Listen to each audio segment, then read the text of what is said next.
Hello and welcome to Planning and Coaching for Development. This is an abbreviated version of a webinar presentation offered to SoccerPlus clients in March and April 2011. My name is David Newberry, the Director of Player and Coach Development for SoccerPlus, a consultancy and professional coaching services organization based in the United States of America. The coach plays the most important role in the development of young players. Decisions they make in preparation for the child's education will significantly shape future opportunities and successes in soccer and in other sports. We believe that coaching is a privilege and a significant responsibility. To this end, we feel strongly that coaches willing to volunteer to coach should be committed to simultaneously improve their performance and that of their players. The performance of a coach not only affects their child, but also affects the experiences of a dozen or more other children. The key to player development is great coaching, and without it, it is unreasonable to expect development. Coaching for development is generally not something that can be achieved without planning. With planning, outcomes become predictable, and more often than not, these outcomes are positive.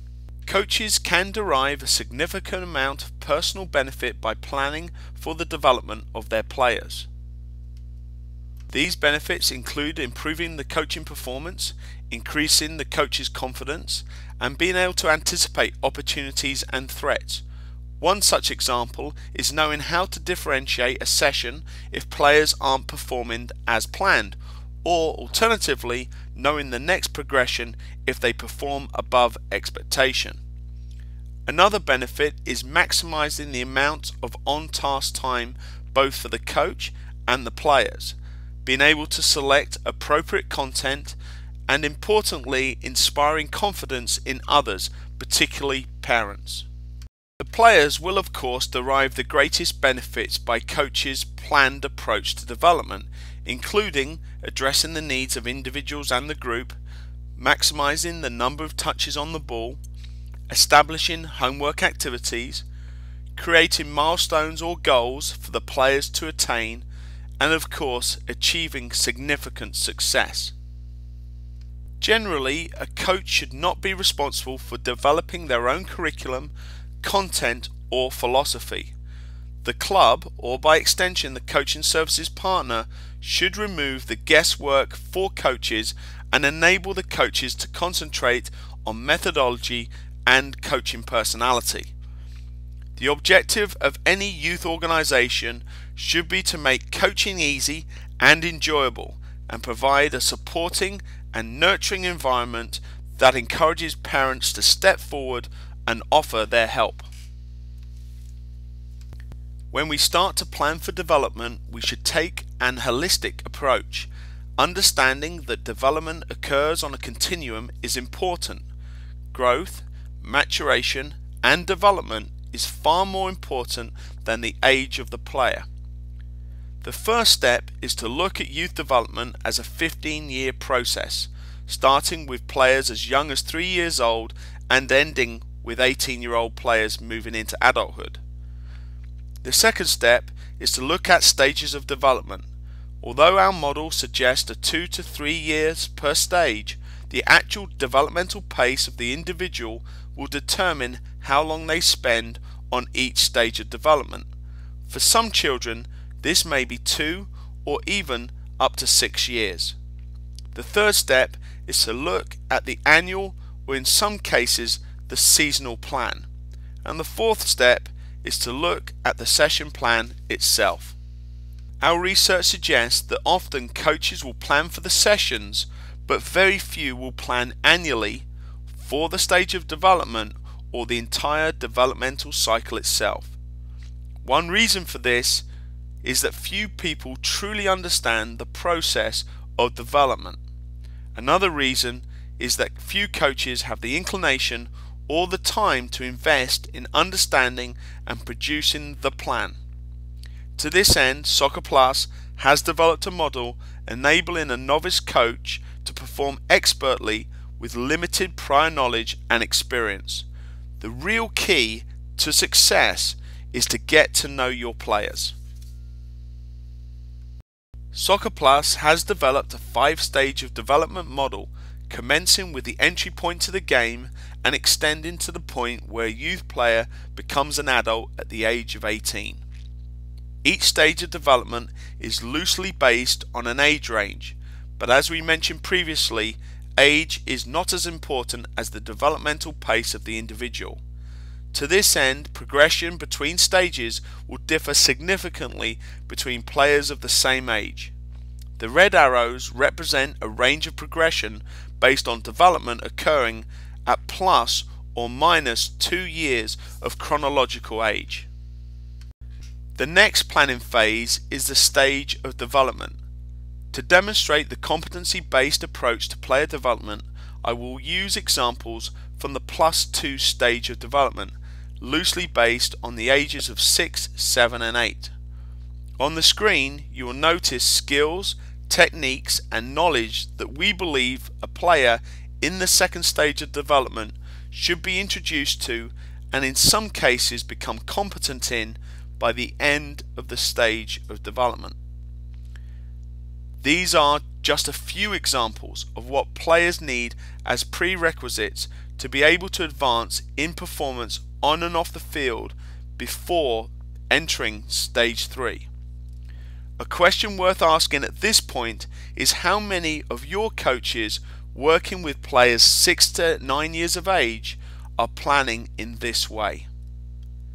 The consequence of not planning this way will likely be a hole in an individual's repertoire of skills and techniques.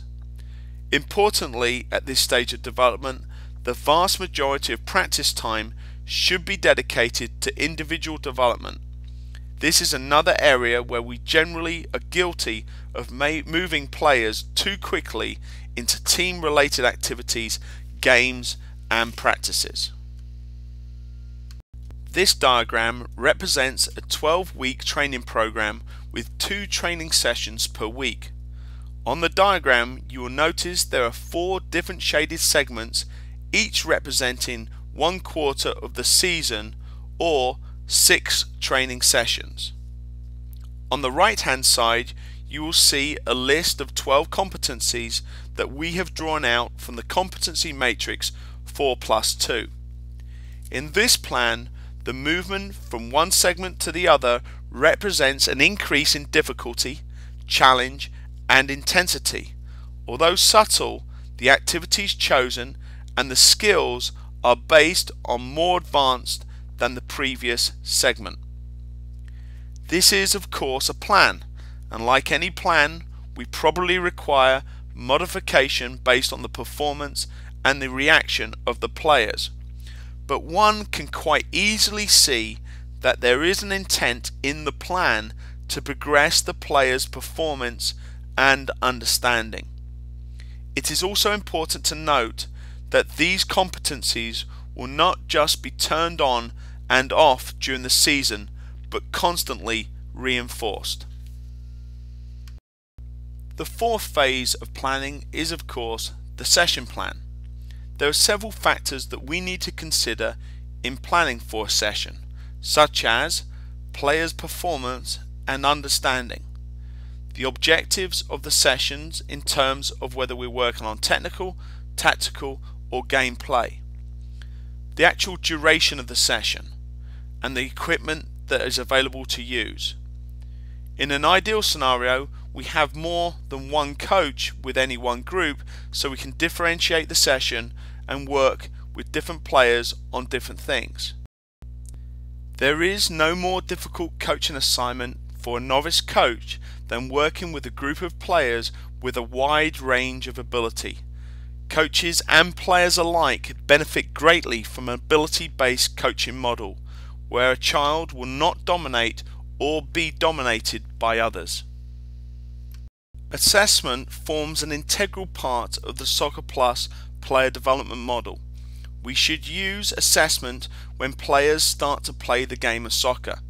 Assessment has tremendous value in helping a coach to plan to help individuals. Written feedback to players and parents is typically very well received and provides parents with an ongoing evaluation of their child's performance. This limits the shock value many parents get when presented with the first assessment when a player enters travel soccer.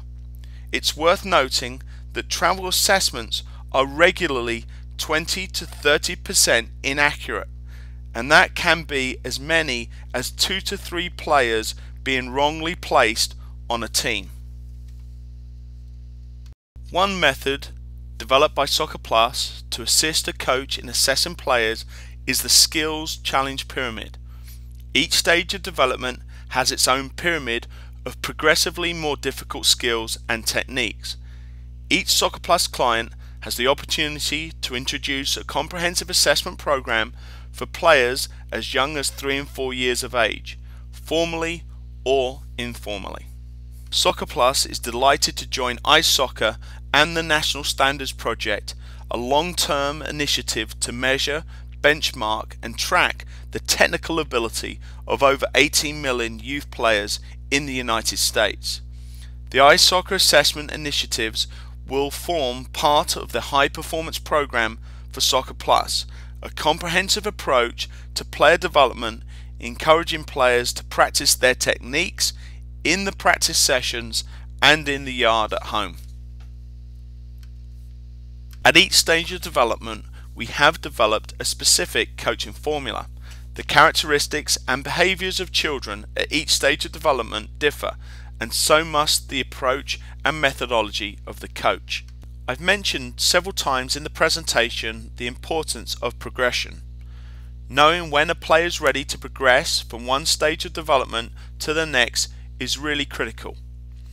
Player assessment plays a vital role in knowing if a player is ready.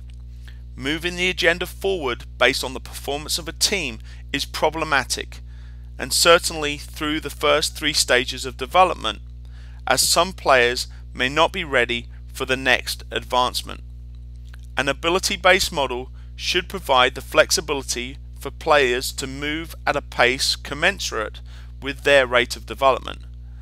Just because a player is a high achiever in a group of average players is not justification to move a player up an age group. Most importantly, a player should demonstrate repeatedly that their performance is above expectation for that stage of development. The coaching theme for the +1 stage of development should be based on dribbling, ball mastery, basic attacking 1 versus 1 and shooting. Passing and receiving are more advanced skills are in our second stage of development. Sessions should be once or ideally twice a week, and each session should conclude with a small-sided game 1 versus 1 to 3 versus 3. We do not recommend a day dedicated for small-sided games if this means removing a training session. Activities should be 4 to 5 per hour, and the session should be anywhere between 45 minutes to a maximum of 60 minutes. Each activity should last no more than 15 minutes each, and there should be no more than 1 new activity introduced each session. Progressions should occur every 5 to 6 sessions, and individuals should spend approximately 75% or more with 1 ball per player working on individual skills. The coach to player ratio should ideally be 1 to 6, and you should limit the coaching points to 1 or 2 per session. As we've mentioned before, player assessment should be used at every opportunity to make a difference to learning.